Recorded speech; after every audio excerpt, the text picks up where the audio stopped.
Ladies and gentlemen, boys and girls, welcome in. It's the Wednesday live chat for this week's Sony Open, or really whatever you want to talk about. This time is yours. Questions, concerns, comments, get them in the chat, and I'll go through as many as I can. This is going to be a fun one.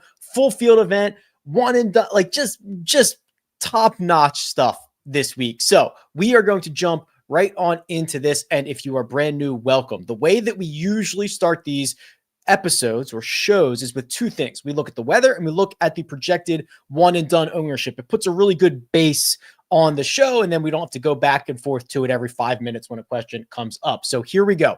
Weather Underground has got our 10-day forecast locked and loaded for Honolulu. I am using the Waialae weather station. It is right on the golf course, and it does look very Hawaiian. It looks like Honolulu, right? 79 to 80 degrees every single day, mostly sunny. Chances of showers on Wednesday and Thursday. If you look at the wind, it does look like Thursday afternoon will be a bit windier. Waialae can be a little bit exposed because it is right there on the water. Wind is generally the only defense. 15 miles an hour might feel more like 20 miles an hour because it's a very flat golf course, kind of exposed like that. So I think if you were asking me to choose a better weather wave, you probably want Thursday PM, Thursday AM, Friday PM. Yes, because you'll get, we're off to a roaring start. I think that's right. Friday afternoon is still going to be a little bit windier, but Friday in general is still going to be windy. I was admittedly looking at Wednesday and Thursday and not Thursday and Friday. So now that I've got my stuff calibrated here, I still think Thursday morning, Friday afternoon is probably a hair better, but not overly dramatic. Let's look at the one and done selections across the industry. These are not specific to any single league. These are specific to the site of Office Football Pool. So these are across all leagues. And we've got two big guys leading the top of the board. 17.5% ownership for Russell Henley, 16% for Corey Connors, and then Maverick McNeely at 11.5. Those are the only three golfers in triple double digits. Let me point out a couple of notes here. Hideki Matsuyama, fresh off his win at the Century, 7.2. Tom Kim, 4.5%. Those are probably the most notable. We'll talk about this a lot more. This is from Office Football Pool. They are part of Splash.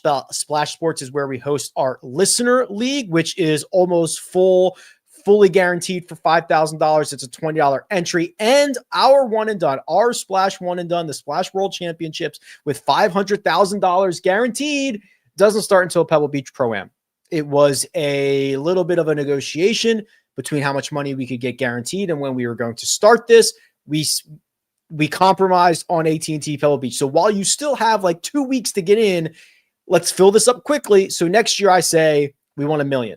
We want $1.5 million. We want $2 million guaranteed. Let's fill it up as quickly as possible. It's $150 an entry. If that does not fancy you as much and you want something bigger, there is also a $1,000 entry on Splash. The links for everything that you need are in the description. And then finally, because this is going to come up a lot this week, notice that I said Office Football Pool has this ownership information for all leagues.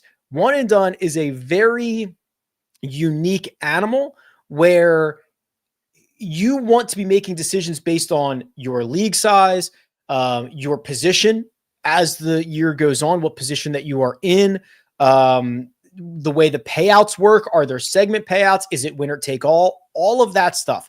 And all of those factors determine really the optimal way you should be playing it.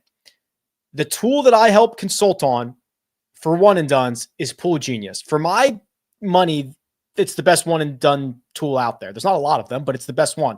And what it allows you to do is put all of your information in and then get your short list and your suggestions. So I've already loaded in and I've got my 5 entries in here for this $250 pool. I've already loaded in all of my information, and it gives me a pick grade, a projected population. It talks a lot about the odds and things of that nature. So this is taking into account a lot of different items. For me personally, Tom Kim, Maverick McNeely, Keegan Bradley, those are my top options. And you'll see that's kind of how I deployed them in my five entries, 2 with Tom Kim, 2 with Keegan Bradley, one with Maverick McNeely. And then, of course, I'll go in here every single week. It knows who I've selected. It knows how much money I've earned, and it adjusts accordingly. So again, there's a discount for this. Link is in the description. By far the best tool you can use. Let's get to the questions. Glad I covered all that at the beginning. We can just move right along. Hey, Rick, can you opine on game theory or future value of Keegan, assuming this focus may be elsewhere later in the season? We got to play him in January, February, and is that right? I believe it is. Sorry, I'm trying to figure out why I can't get this one page up from a different website. Okay, so yes, I'm with you. My current situation with Keegan is you got to use him now-ish. Basically between now and the Farmers Insurance Open, I think is probably the best time to use him. One other note. Sorry, before I get too deep into this. We are about 60 miles from those Pacific Palisades fires right now. Though the winds are like 90 miles an hour, it is spreading rapidly, and the power company has been shutting off some power proactively in our area. So we know some neighborhoods nearby have had the power shut off. We are safe, but I think that is for the grid. If the power goes out at any point, or if this stream just suddenly stops at any point, that is what has happened. Otherwise, hopefully we're good for the next hour or so, and we'll be ready to rock and roll. Keegan, I believe, as the year goes on, is going to be more in deep with the Ryder Cup stuff and setting lineups and following golfers and pick. Like, there's just a lot that goes into this. But for right now, I think not only is the play strong, but the focus doesn't need to be entirely on Bethpage. So I think this is a really good golf course for him. If you look at his Sony Open history, a place that rewards total driving should be really good. So he's got a bunch of, top 15 finishes here, really good metrics. And then I think, we've seen him play well at the Farmers. Once you start getting past that, I'm going to start to worry a little bit. So I think it is go out, get use of Keegan right now, and then we'll worry about everything later. Hey, Rick, who are your outright picks this week? So close with Morikawa. Yeah, don't bet who I bet, right? Spend your own money. That is entirely up to you. Do your thing. I have bet on Russell Henley at 18-1, which is probably too short, and then Robert McIntyre again. I feel left out that I don't have Keegan. I don't have Tom Kim. I worry a little bit about that, but that's who I'm going to go to battle with, and then just a bunch of matchups and stuff. As I mentioned last week, trying to really hold course on the matchups for 2025. Greg says, good morning, everyone. Can we please show our appreciation for the hardest working man in fantasy golf by tapping the thumbs up? That's very sweet. Thank you, Greg. Who is the number one producer's play of the week? That's my wife. Her name is Armina. She has a producer's play and seemingly does pretty good every single week. Armina. JT Poston is her selection. I will tell you her first selection was Brian Harmon, and I shamed her and I scoffed at it, and she changed it. So don't let me influence you. I did influence her. I feel bad about that. I'm sorry. DL says, Rick, have you identified any matchups or three balls that are of interest to you? Yes, I've got about 8 or 9 that I have actually bet for this week. I'm not going to give them all to you because you shouldn't care about that, and you shouldn't bet what I bet. But just for sake of answering your question, Andrew Putnam over Andrew Novak would be one of my favorites. Adam Hadwin over Adam Svensson. And I'll give you one more. Tom Hoagie over Thomas Dietrich. You don't have to play them. In fact, you probably shouldn't. How important is it to playing at the Tournament of Champions, which is no longer the Tournament of Champions, and having a good fall swing versus having a good performance for this week? Okay, so I don't really care if they played at the Century or not. I just do not care at all. You're going to see a bunch of trends this week that say, oh, but the guys who played at the Century would go on to finish inside the top 20 47% of the time. Yeah, they're better players than the guys that usually play at the Sony Open, right? They're usually in that tournament for a reason. They finished inside the top 50. When you start normalizing that data, that trend doesn't really exist. So what I do care more about is the fall swing, because that is obviously a longer period of time. It's a bigger sample size, and it should show golfers that are playing well. So if you go and look back and look, everybody in this field since September 1st of last year, Frankie Sappin is playing well. Those are Korn Ferry Tour rounds, 12 rounds, 2.44 strokes gained per round. We talk a lot about guys like Austin Eckroat over 16 rounds. He's at 1.78. Lucas Glover played a ton in the fall. He played 24 rounds, 1.74. These guys I'm much more interested in. I don't care if they played in the Century or not. I just truly do not. Hey, Rick, can we get a deep dive on Matty Schmid? Sure. Also, by the way, this is my website, rickrungood.com. I'm always trying to make improvements, giant databases and tools and models for fantasy golf and golf in general. Here's Matty Schmid. I believe he had a rough run. He did. He missed each of his last 2 cuts at this event, and he's cooled off a little bit since his T3 at the Shriners. Missed the cut at the WWT Technologies, 61st in Bermuda. That's not very good, and he had an awful weekend. And then he played the Alfred Dunhill Championship and finished T59. So we don't have the strokes gained breakdown from any of his last 3 events, and they were not particularly great. A lot of his play comes down to what he does here with the putter. The fact that he's not played well here, the fact that he's cooling off a little bit, I'm probably cooling as well on Matty Schmid. Hello, Rick. Thoughts on rolling out Horschel or English, considering their odds are favorable, especially in this field? Horschel's been bad, so this worries me a little bit. I'm a big Billy Horschel guy. I think 2025 is going to be fine for him, but after the win, he has fallen off a little bit of a mini cliff. Misses the cut in France. Gets just absolutely annihilated at the DP World Tour Championship. I think he finished last or close to it. There's only, I think, 50 golfers in that field. And then he finished nearly last at the Century. So we've got his 7 rounds in a row, which were miserable. And then I would say that 9 of his last 12, no, 7, 9 of his last 10 have been miserable. Yikes. Okay. So not good there. You look at his Sony Open history, it's okay.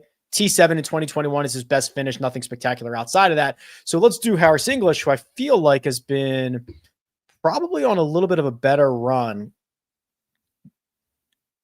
Yeah, nothing spectacular, but I mean, three top 15s in his last 4 starts. I guess that is pretty spectacular. T60 at the RSM Classic, in which, we don't have the strokes gained breakdown from his best round of the week, and he really only struggled in 1 round. So I'm probably going to go Harris English over Billy Horschel here. Can we get a deep dive on Kuchar? Also, how has Hideki performed after coming off of a win? So here's Matt Kuchar's profile. Has historically been a good course fit for him. Projecting him about 3.5%. Here's his PNC Championship results. Of course, I have that. His Grant Thornton results. Of course, I have that. How about some real PGA Tour play? It's been okay. He had a better run, like up into the Wyndham Championship. Remember, he was in that final group and came back on Monday. After that, it's been fine. I don't really like Kuchar that much this week. Hideki, after a win. Whoops, that's the wrong Hideki. Let's try this one. Matsuyama. Coming off of a win. Well, he withdrew, I know that, from the BMW Championship, but that was after 1 amazing round. He finished T12 at Bay Hill after a win at Riviera, but that was a couple of weeks later. Let's go back a little bit farther. Sony, when he won in 2022 here, he played 2 weeks later. He doesn't play a lot immediately after a win. Zozo Championship, he went T13. When's the last time he played the week after a win? He did not play the week after after the Masters win. I mean, we're getting into really small sample sizes very far back now. Here we go. Last time he played the week after a win was in 2017. So probably not that interesting. But he won the FedEx St. Jude, and then he finished T5 at the PGA Championship. Probably did not answer your question. Can we get a Taylor Montgomery deep dive? Oh boy, are we at that point of the show already? Taylor Montgomery. Remember, he was like the fall MVP a couple of years ago. The deep dive is ugly. Very good putter, one of the best putters in the world, cannot get himself to the green efficiently or anything close to it. This is about as bad as it gets. No reason to think that is going to change. I hope it does. I like Taylor Montgomery. He's a Vegas guy, all good, but I do not like that. David Lipsky asks Tyler, Back-to-back top 10s in the fall and a top 5 here in 2013. Loads of missed cuts too, unfortunately. Yeah, the other problem is the 2 top 10s in the fall were non-measured events, so we don't even know how he did it. It might have been a situation like this where he gains 7 strokes putting and finishes runner-up at the Pro Tour. If you need to gain 7 strokes putting in your David Lipsky, you're probably in trouble. If you are constantly losing 3 or 4 strokes off the tee, you're probably in trouble. Seems like a very narrow path for David Lipsky. On the Monday show, okay, I already talked about Keegan Bradley and the outlook for the rest of the year. I used Morikawa in one and done, and he finished second. Should I consider that a success? 100%. Taylor Pendrith deep dive. All right, so Pendrith is going to probably try to play this a little bit differently than other guys. There's an infinite number of ways to play Waialae. Taylor Pendrith will probably take the bomb and gouge type approach, which is hit it far, go find it, wedge it onto the green, and hope that you can make enough putts. He picked up 5 strokes putting here when he finished inside the top 15 last year. His putter has been very good all of 2024. He's going to be long. He's going to be coming in with a lot of shorter shots. If you look at his proximities from those wedge ranges, it's usually pretty good. He's second on tour from 50 to 125. So I'm going to say, yeah, this is probably a pretty decent spot to rule out or to run out Taylor Pendrith. Lucas Glover says, Brian, this course screams Lucas Glover, yet the course history isn't here. Same as Mackenzie Hughes. I think Mackenzie Hughes should be perfect for this golf course. The history is not good. I think Lucas Glover should be perfect for this golf course. The history, the results aren't there. I don't know what it is. There's obviously a difference between course fit and course history. He did have a T5 here a couple of years ago. He lost strokes in both ball striking categories each of the last 2 years. That is probably unlikely to happen again. Lucas Glover is an accomplished ball striker, and we're starting to see some positives of the putter coming back a little bit. I'm willing to say go on Glover, go on Hughes. It is a matter of time before the skill rating and the course fit break through and get you a good recent result. Who are you targeting and staying away from in the matchup market? I think I covered that a little bit. I don't want to give out everything. Thanks, Rick, for your high quality. I don't want to give out everything because I don't think it's this channel isn't built on picks or anything. And also you should make your own decisions. Thanks, Rick, for the high-quality preseason best ball rankings. It really helped me get off to a fast start. Thank you. Chris has just joined the channel. Thank you for the support, Chris. Welcome to the club. Do you think that the players that played in TGL will have their swings, putts, mentalities, eyes out of sync when they're on a real course? No. They prepare very well, and as someone who plays a lot of screen golf and simulator golf, that is not going to be a problem. Questions on Kuchar and Taylor Montgomery, which we already covered. All right. I'm buying the Daniel Berger stock. So the question here from Be the Man 32. Daniel Berger is way more talented than his OWGR, his FedEx Cup, whatever other way you want to rate him is reflecting.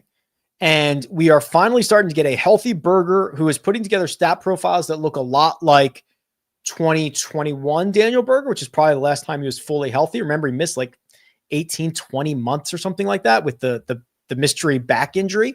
We're starting to see a lot better performances. And even though he has not played here every year, and he has not played here since 2021, the results are pretty good.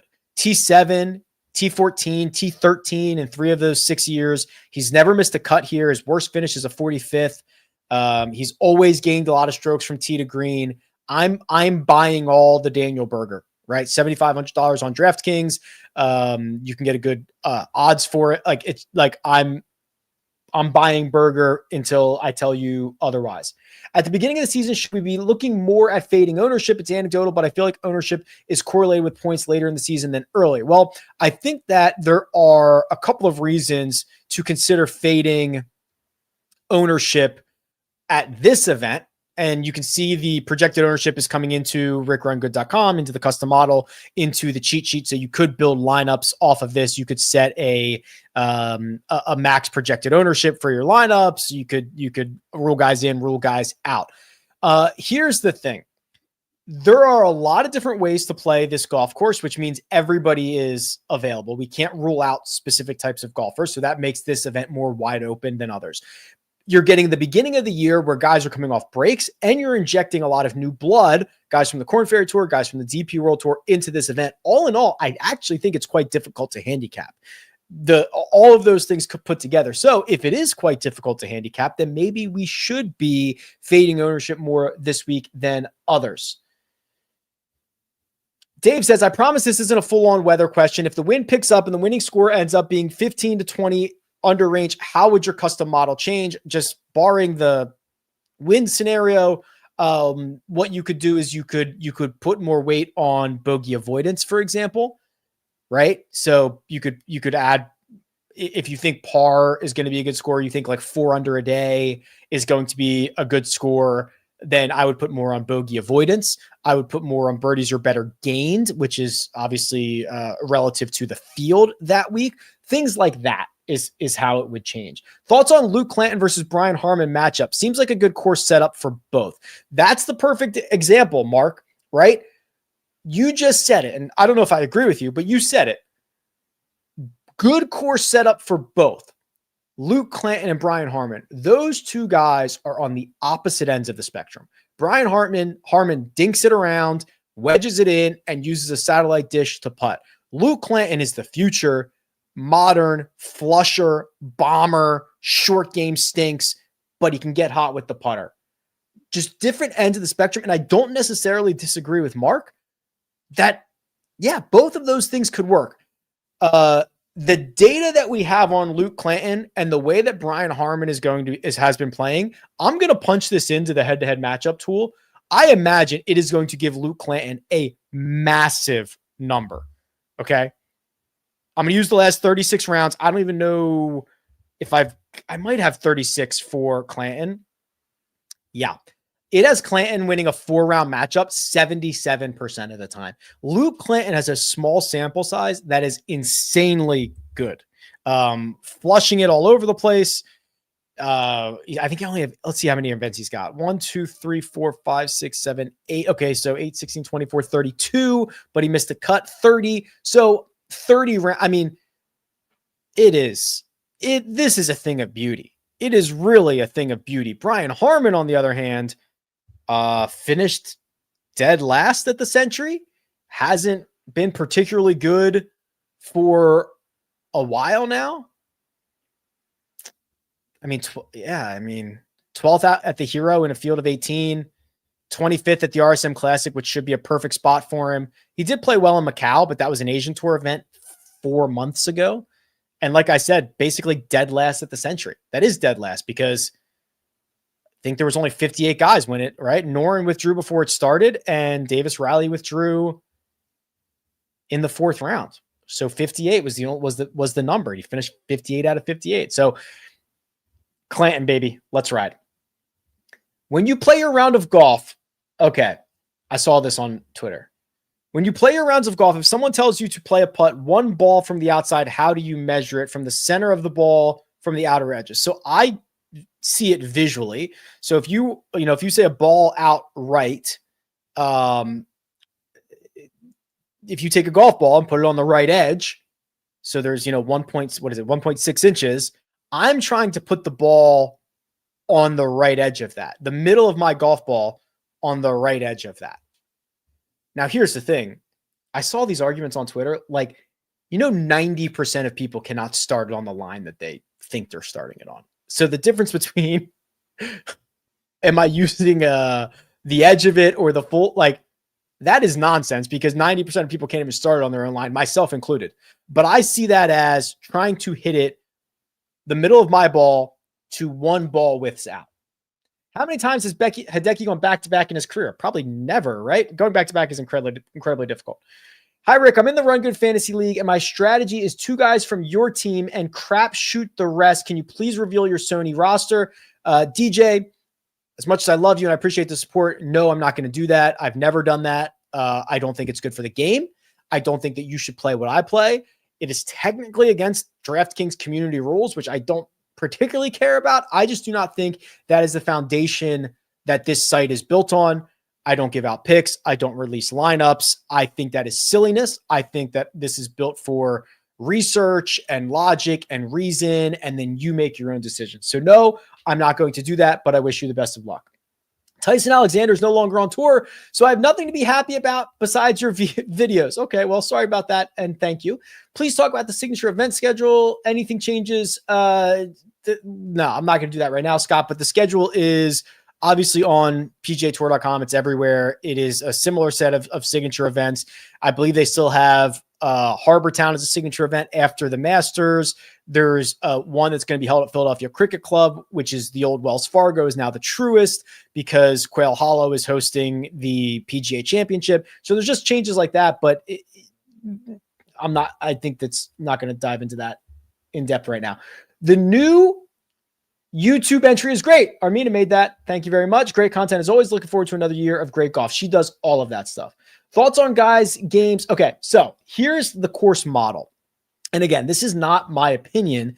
This is a regression model. This is data. This is looking at all of the results over the course of the last X number of years. And what you're seeing here is you're not even seeing any specific stat be incredibly highly correlated. I think that speaks to the nature of this golf course. Anybody can win. There's a lot of ways to get it done. Some weeks we come in here and it says, oh, strokes gained putting is incredibly important. Strokes gained around the green, incredibly important. Here we're getting just a bunch of average, slightly above average, slightly below average stats. The things that are slightly above average, driving accuracy, strokes gained putting. Oliver's having a hairball situation right now. The things that are slightly below average, driving distance, right? So this all speaks to why this thing is so wide open. The data backs up the eye test on that. All that being said, if you take those numbers and you run them against the last 36 rounds for everybody in this field, you're going to throw out some of the small sample size guys like Poit Geiter and Jeremy Paul and Yuto Segura. But like Mackenzie Hughes ranks incredibly high in adjusted fit. Harry Hall, Hideki Matsuyama, Vince Whaley, Patrick Fishburne, Seamus Power, Robert McIntyre. Those would all be good course fit guys. If you were just to play this on a spreadsheet, obviously that's not where we play it, but those are guys that get the best adjusted fit. Will these be at 2 p.m. Eastern from now on? Apologies if this wasn't already covered. No. The plan is to still have them at 3 p.m. Eastern. Like always, I was supposed to go on CBS Sports HQ at 3:30, so I moved this up to 2 o'clock, but then I got relieved of that. They changed the segment, and I could have done this at 3, but I already announced that it was at 2, so I kept it at 2. The plan is to continue to do them at 3 o'clock moving forward. Thoughts on Luke Clanton as a one-and-done choice? Does he collect points? So, you need to know your rules. That is always the number one tip for any fantasy league that you are in, for any one and done. Know your rules. I don't know if he gets points or not. If it were up to me, I would let amateurs get points. I think he should. But also, I know that there are a lot of just data feeds coming in. And if the PGA Tour doesn't award him points, he might not get points. So talk to your commissioner, contact the website that you're in. I don't know if he's going to get points or not. It is all entirely dependent. Same thing goes for like my fantasy golf leagues. We use money. I tried to reach out to Fantrax. I'm not sure if Luke Clanton is going to get points. I wish I had a better answer. Can you do the one and done outside of the United States? So for Splash, it's like 36 some odd states and then most of Canada. So if you click where can I play? Here you go. That's the Canadian map. Everywhere but Quebec. And then these states for one and done, which is basically most states except Washington, Nevada, Idaho, Montana, Iowa, Louisiana, Maine, Connecticut, Delaware. Mississippi, Missouri, Pennsylvania are on the way. Now, I don't want to tell you this. This is not my idea. I'm just going to repeat something someone has told me. I don't know if it's true. They just told me that. If you can sign up from any one of these states or any one of these legit places, you can enter your picks weekly from anywhere. Okay. So if you're traveling over the next couple of weeks and you live in Maine, you happen to be in New Hampshire and you sign up while you're in New Hampshire, you can make your picks every week from Maine. Not telling you to do that, just telling you that is a real thing. And I can confirm that because I'm in NFL pools, NFL leagues on Splash, and I was able to put my picks in for that week when I was in Mexico. So as long as you sign up and enter the contest, and that's the same for DraftKings, right? Like you can, as long as you sign up in a state, you can edit your lineups, your entries anywhere. Happy New Year, Nathan, you as well. I did cover Matty Schmidt already, so I'm just going to tell you Happy New Year. Andrew Novak seems to be trending up. Do you think his course fits this? You know what I'm saying. So let's pull him up. We will find out together. I did bet against Andrew Novak, so I wasn't super impressed. Played the RSM Classic. His strokes gain breakdown is probably not as good because we don't have his best round in here. He played the Plantation course on round number 1. He gained 5.9 strokes to the field, but we don't get the breakdown there, so it does kind of hurt the rest of his metrics. Zozo played well. Butterfield played well. Yeah, okay. I can probably get behind this.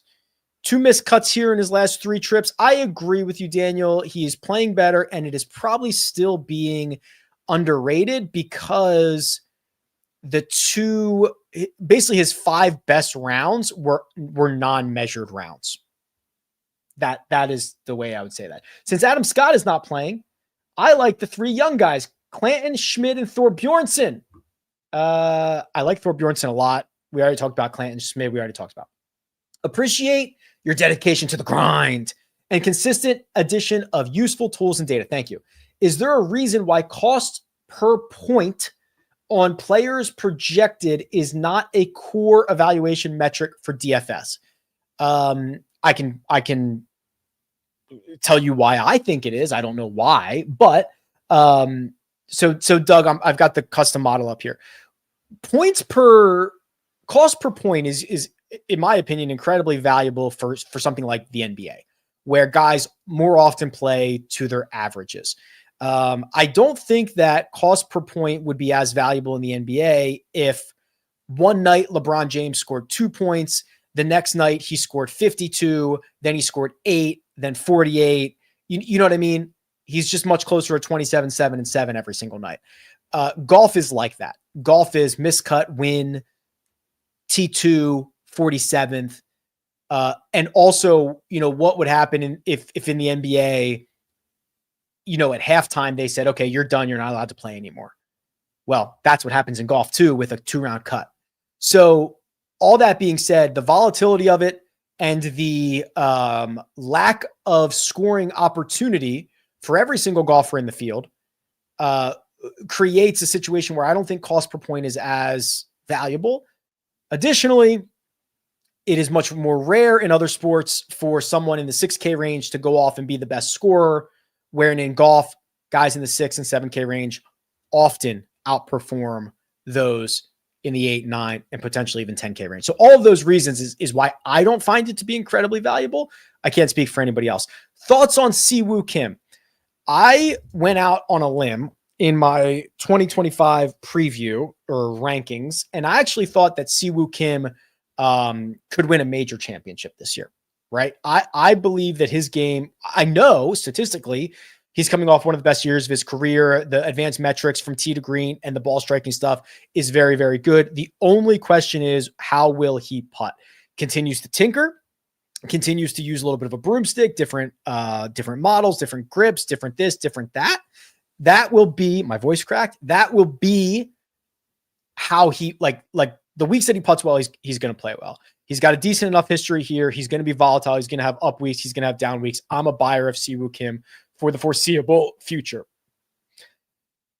Okay. So quickly, so guys that I'm buying stock on: Berger, Siwoo Kim, Nick Taylor here, Jonathan, just like, especially for the first 3, like Nick Taylor I'll be buying Nick Taylor until we get past Phoenix. This week, Pebble's a good spot for him. Phoenix is a good spot for him. We will reevaluate Nick Taylor in a couple of weeks. I'm landing at $7,800 for last man builds. Who's your favorite in that range? So let's go to the cheat sheet. Let's go down to $7,800. I am likely in the Mackenzie Hughes, then Tom Hoagie, Daniel Berger range. Those three would all be quite fine. For underdog best ball, I barely have any lineups with 5 guys starting this week. Is this normal? Did I mess up? Unfortunately, you probably messed up. Do the golfers take passenger airlines to get to Hawaii? Yes. Well, they certainly don't take cargo planes, Drew. No, I'm kidding. I know what you're saying. Like, did they fly private? I doubt that, unless it, maybe Hideki. No, Hideki usually flies commercial. Sometimes the PGA Tour will charter planes, so it'll be like a commercial flight, but it'll just be PGA Tour players and their families and whatnot. So it might have 180 people on it, but it's all of them within the community. I don't know if they did that. And then, from Maui to Honolulu, I'm sure it was just a little puddle jumper. The tour might have done something there, but I don't know. Most of them probably just took regular commercial flights from Atlanta to LAX or whatever, from San Francisco, all that stuff. One and done, Keegan, Bobby Mack, or Harry Hall. I would be playing Keegan. Do we like Highsmith at top 20? Yes. Ooh, yes. So Joe Highsmith is, as of this moment, a stat darling. When you do something on the golf course, like change your putting grip, change your putting style, and you get an immediate turn and the results come in and you were already good from tee to green. Yep. Cross them all off. I'm big in on Joe Highsmith this week. Would you consider Connors for one and done? Probably not. The place to save Connors would be Valero, right? That's where he has won twice. Also, somebody emailed me this. I will show you this. If you go to the course key stats page, if you go to the Holy Grail, there's a tab for course horses. And if you were to just, go back the last 6 years and type in Connors and look for minimum 8 rounds, you can just see all the best places for Corey Connors. So Waialae is number 2 for him. You could play him at TPC San Antonio. That would be the Valero. He is by far the best player there. Jackson, Mississippi. That's the Sanderson Farms, which I guess is probably not on the schedule for most people. You could play him at Colonial. There are other spots to play Corey Connors than right now.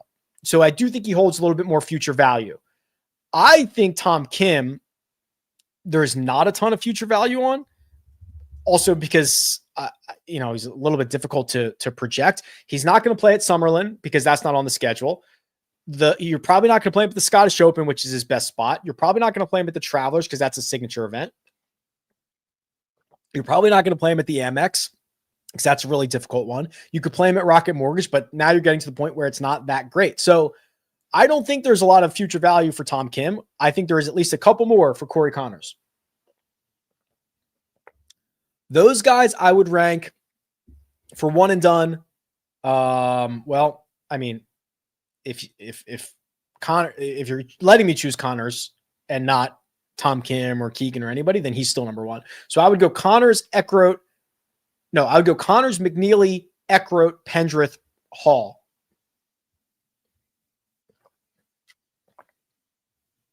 I do prefer Frankie Sappin. Again, this is our last chance to talk about Frankie Sappin before he becomes the PGA Tour Rookie of the Year. Here we go. The era of Frankie is upon us. Win 2 starts ago, T5 on the Korn Ferry Tour. It's time. Here's your Rookie of the Year. Horschel sucked last week. Not a question, but I agree. Who do you have for first round leader? Watch this. Go to strokes. Go to the power rankings tool. Go to strokes gain distribution. Open this up to the last 80 rounds, minimum 50. Screw it. And let's go to strokes gain total 5 or more. This is going to get rid of Clanton, unfortunately, but these are longer ones. McCarty, Hideki, Potgieter, Horschel, Hughes. God, it's got to be Hughes, doesn't it? Hughes or Hoey? Hughes or Hoey? Let's look at how they play in opening rounds. But Hughes or Hoey is probably what I'm going with here. I cannot believe Mackenzie Hughes has been bad at this golf course. It is jarring. Yeah, all right. All right. Yeah, they both have gotten off to hot starts. Well, hold on. Let's open this up a little bit. Round 1 only is what I have loaded up. Gosh, Rico. Yeah, I'm cool with Hoey or Hughes.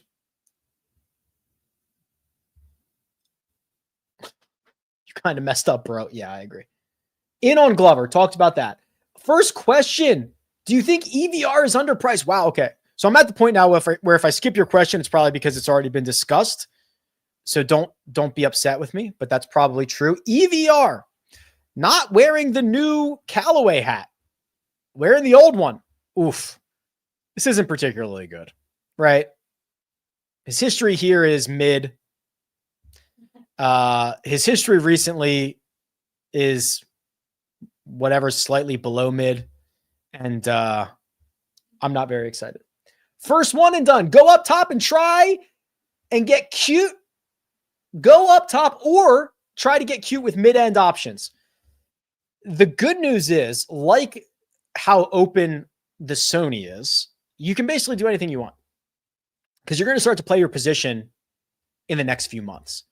I think that this is a more difficult tournament to handicap. So I'm not going to use Hideki here.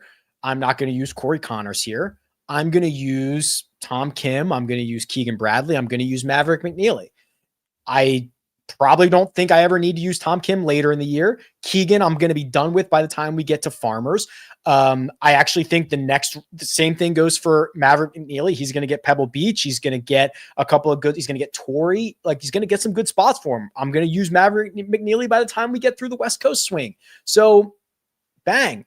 Can you really be profitable long-term by betting outright winners in golf and maybe just plan to have fun while losing? Probably the latter.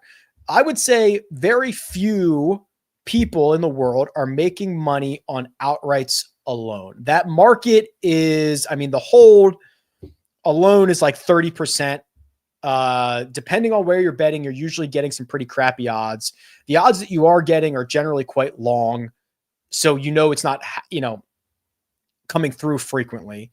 People who make money betting on golf outrights are a small percentage of it. Matchups, 3 balls, round by round, 3 balls, round by round matchups are probably accounting for 80%. And then, top finishing positions are probably another 15% and then 5% on outright, something like that. But if you are only betting outrights, listen, it's fun. It's entertaining. It's great. Have something to sweat, get entertainment value while probably losing along the way. How close are the fires to Riviera? In the scheme of it, very close. In the actuality of it, there's some time. So I was actually just looking this up. I'll pull up Cal Fire right now because I was just looking at it. The current, here we go. The current big fires, Palisades Fire, right here. You can see, and I'll go full screen for you, where they are like evacuating and stuff. Show me the borders. Show me the fire borders. Recent perimeters. Yeah, here we go. Are here. Okay. Up here into the highlands and whatnot. This is Riviera over here on the right-hand side. So there is technically, you can see these structures are impacted. They're going to lose a lot of these structures, unfortunately. You can see that there are neighborhoods and structures and roads and more structures between here and Riviera. Obviously, in the scheme of things, this is incredibly close. If you live in Riviera, you have probably been evacuated for a while now. These can spread very fast. Football fields in a matter of a minute or two. So the winds are not good. This is an incredibly dangerous situation, and they're going to lose a lot of structures and wildlife and all that stuff. I saw there were already a couple of people that have passed. So this is an incredibly dangerous situation. But from a golf course perspective, Riviera is here. They're going to do everything they can to get this going. I mean, we live like the wildfire stuff is scary, especially with the winds. That's kind of how this whole thing has started. So, yeah, not good. Very not good. My first week back since the football season started. Glad to hear your voice again. Good to have you back, Robbie. English or Echeverria? I'm still going to say Echeverria. He's been just very good since the fall. I think we're going to rock there. Is this course Is this the course with the one hole where guys rip it off the tee? No, that was last week. Can you deep dive Harry Hall? Sure. We talk about Harry a lot on this show, and I'm always happy to. Harry Hall 2 years ago had one trick. The pony was putting. Then he also added in the short game. And oh, by the way, now he's a very good tee to green player. And the results are coming. Harry's a very talented player, and he's getting better. So we're buying Harry. He's a winner now. He's going to be able to pick his schedule. If this is a putting contest, which I think it a little bit is, then let's ride. Who are the other rookies to look out for this week? Ooh, good question. Let me go through. I don't want to make sure I don't miss anybody. So let me get back to the cheat sheet here. I'm waiting for Rasmus Højgaard to make his, or gosh, why am I blanking? Nicholas Moller to make his debut. But other rookies, Kevin Roy, I believe, is technically a rookie. Very good. Who else is there? Stephen Fisk would be another one. Isaiah Salinda would probably be the last. Jeremy Paul's okay too, but those would be the list. Talked about that. We talked about that. We can talk about Kurt Kitayama.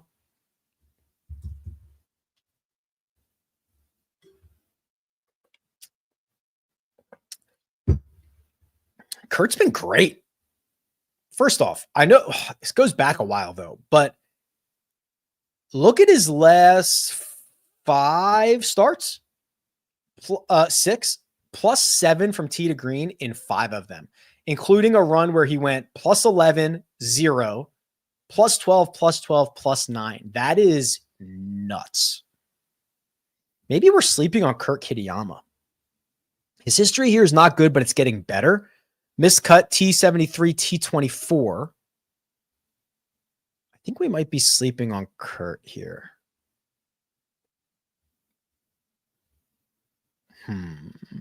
Yeah, I like that. I like that a lot. Sorry, I meant to click that question. Who are you fading at the top? So I don't think I mentioned it when I did the Connors deep dive, but I will admit I am a little bit worried about the fact that he has hemorrhage strokes on the putting surface in the last 2 years. I know that it is still the best course he's ever putted on in his career, but I'd be lying if I said this didn't worry me. And also, while it is a positive that he just picked up the best putting number of his career last week, it's probably unlikely that it continues again. So I do think we're going to get like a very solid T12 from Corey Connors, but at $10,200, that is a little bit more than I would like. Also, and I know this doesn't really mean anything, but Corey Connors, when he's expensive, is like not that good. Has not really returned a lot. He's missed 2 cuts. He did win the Valero Texas Open, I guess, as a $10,100 golfer, but it's like a lot of not great finishes otherwise when he's expensive. So I'm worried about Corey Connor. What are you working on your own golf game? Any recent consultations with Greg? No. So I try not to bother Greg. I pay for lessons, so I might as well use them, right? So I'm really working on getting the driver in play. And for that, I need to rip the golf club closed. I need to rip the club face closed, and I need to swing as hard to the right as I possibly can. I have a great habit of closing the club face and coming over the top and duck hooking one 400 yards to the left.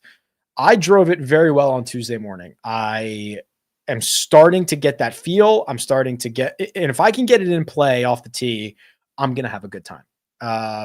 That's the key. My short game has gotten a little bit better, a lot better, quite honestly. So I'm still working through things. My handicap's going in the wrong direction, but at the same time, I'm feeling closer than I've ever felt. A healthy burger. That's right. He's an impossible patty. Yeah, he's a Beyond patty. He's a soy patty. Hoshino or Sappin for me. One and done. Should I go chalk Connors, go different Eckroyd or Pendrith? Too early to be super worried about ownership. So if you feel highly about Henley and Connors, go for it. Which of these 5 do you like the least? Henley, Thompson, Bobby Mack, McNeely, Clanton. Probably. Wow, good list. Yikes. Oh man. Great list. I think it's Davis Thompson. And I hate to say that because I really do like him. The wife pick, need to make the money. I'm way behind on questions, by the way, but I did answer a lot of these. Okay. Oh, so huge congrats to you guys. We got over 1,000 people in the PGA Tour fantasy game, which is sick. And let me see if I can find this here. Yeah, almost 1,100, which is by far the largest private league, I believe. So congrats to you guys. We are up and running. You can still join this league. I think the link's in the description. Or did we take it out? Yeah, I think I did. Armino will put the link back in the description because you can still technically join this. They do have like segments that you and like you can still get on the season-long leaderboard. Obviously, we've only played one event, but and you can still get in for segment prizes and stuff like that. So you can still get in this. I said anybody who finishes above me in the season long, I'll put your name in a hat and I'll give somebody $500. So right now there's 258 of you who are ahead of me. So a 1 in 258 chance of winning $500. It's completely free. The PGA Tour has their own prizes. I like the format. I like that you can change it after each round. You can clearly see who I'm going with this week, unless I tinker, but that feels pretty good to me. If you refresh, the link is in the description. Hey, Rick, I was wondering, how did you do in your tournament last year utilizing Pool Genius? So I think I had 10 to 12 different one and done entries for last year. I believe I had 2 in that one make the money. That was, I believe, plus $400. I had a couple in the other one that I'm thinking about, cash, we'll call it roughly 500.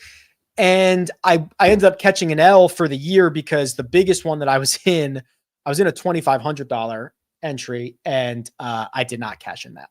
I did not get Scotty right at any point. I did not get any of his wins. It just kind of set me. I used him at Riviera early in the year, and it set me back pretty significantly to not get any Scotty wins, as basically everybody else in the league got Scotty wins. So I did okay. I was definitely a loser last year, but liked the path that I was on. Cool hat. What is it? That it is a piñata. I forget. This is part of the collab. It's a minor league baseball collaboration with 47 brand. And what they did is they redid minor league baseball team logos for Cinco de Mayo. It says the piñata's on the back, but it is there. It's not. It's a real minor league baseball team that they rebranded to the piñatas. And I cannot remember what team it is, but I like it too. And it's very, very comfortable. No, it is not the Range Goats. That would be funny.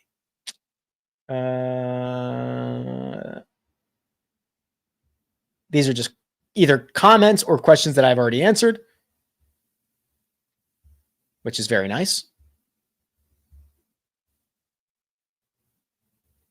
You've probably already talked about it, but do you mind sharing your opinion on the PGA leaving Vegas? So there are some rumors that the reason it left the fall schedule is to get it in the main schedule. So if that happens, excellent, because that's where it should be. If it doesn't, absolute botched. The PGA Tour has a city that you can play golf in year-round, that is a tourism capital of the world, that has flights in and out of, that has not one, but 2 TPC courses. One is private, where a ton of these players play out of. And that city can't get an event to be successful. Who's screwing it up?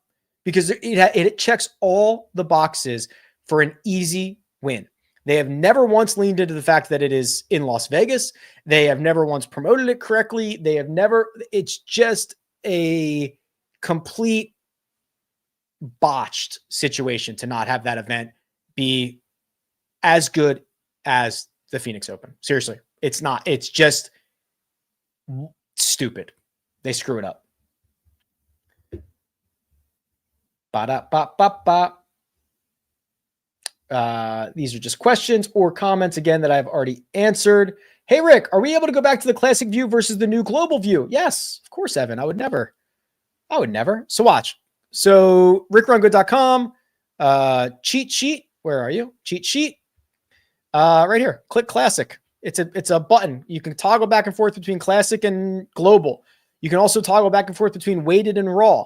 I've had people say, hey, Rick, I want to download the cheat sheet. Where is it? Just make sure you're on the raw and the classic tab. The little button pops up right where my head is. Let me get.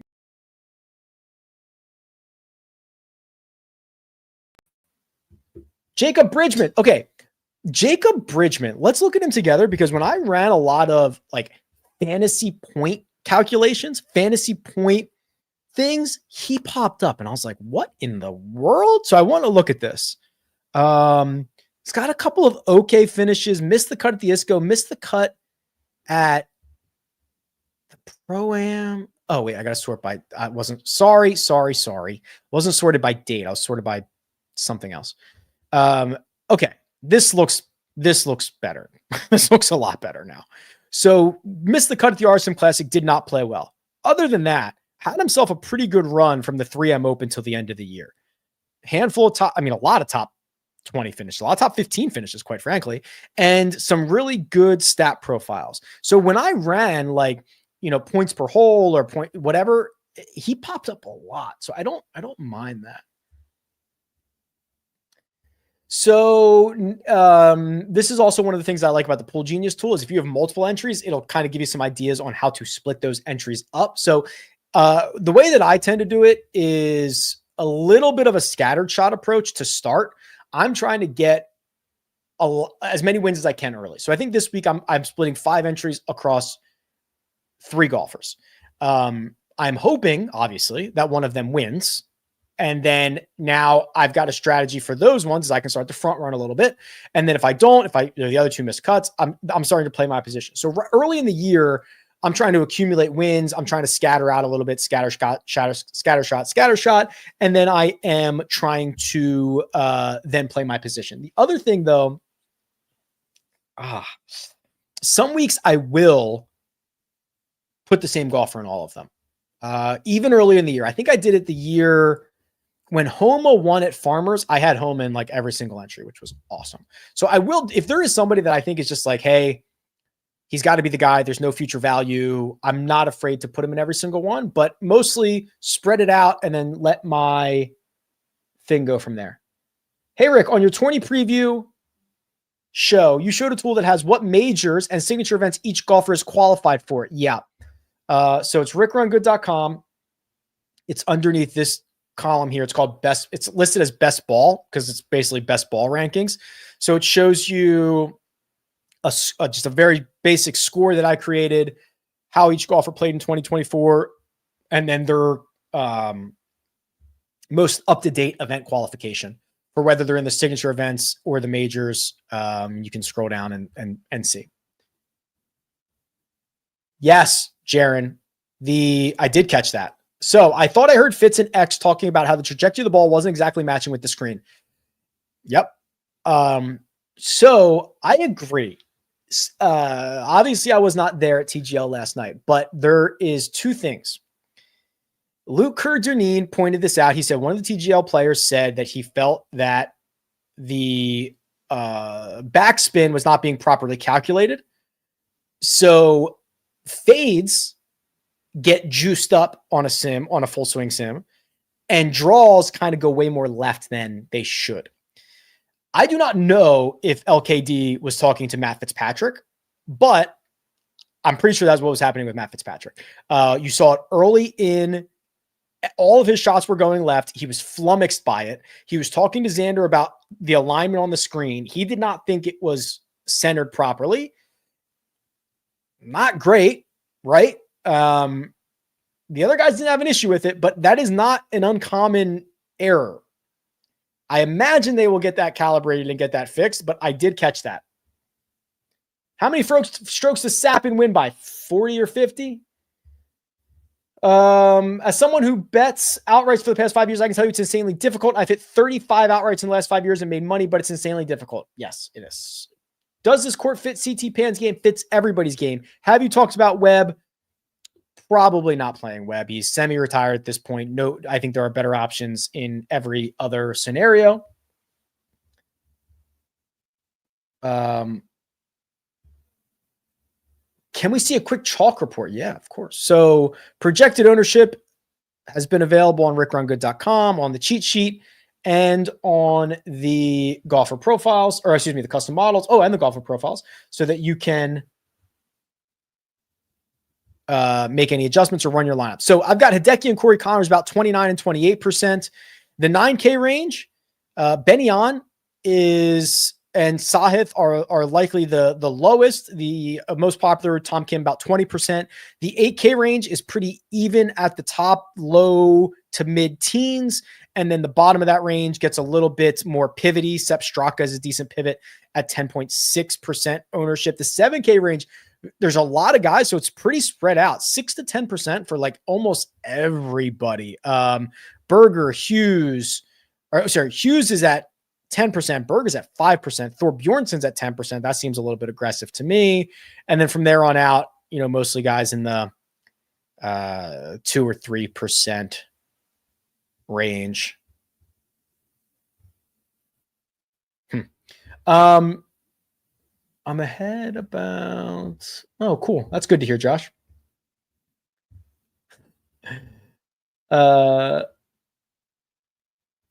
What are your travel plans for this year? Honestly, I'm trying to travel less. I traveled a lot in 2024. I love it, but it's good and bad, right? It's harder to work from the road. It's kind of harder to follow the golf from the road sometimes, but I don't want to miss it. I think that I will have a lighter schedule this year. I don't know what it looks like yet. I'll be in Palm Springs next week, but I don't even think I'm going to the event.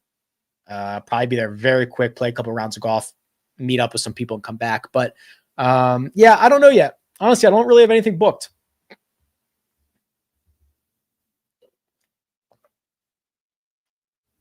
Saw your tweets last night. What are some things you were surprised about TGL and things you would change after seeing it? I could go into a whole thing about this. I thought ESPN did a great job. I thought it felt like a massive sport. Anytime a live sport's on ESPN, even though ESPN is far from Stuart Scott, Chris Berman showing SportsCenter every hour, same thing. And now they yell at you most of the time. Live sports on ESPN are goated. And they proved that last night. I also kind of I saw a lot of people be like, oh, the bar was low. I had low expectations. Like, why? Why did you have low expectations? This is a league put together by Tiger Woods, Rory McIlroy, Arthur Blank, billionaires of sports teams. They spent $100 million on a studio. They had an extra year to get it right. They have investors who are like Justin Timberlake, Serena Williams, like tech. Like, why? Why did you not expect greatness? Right? I had very high expectations. I think they did a great job. As far as what I would change,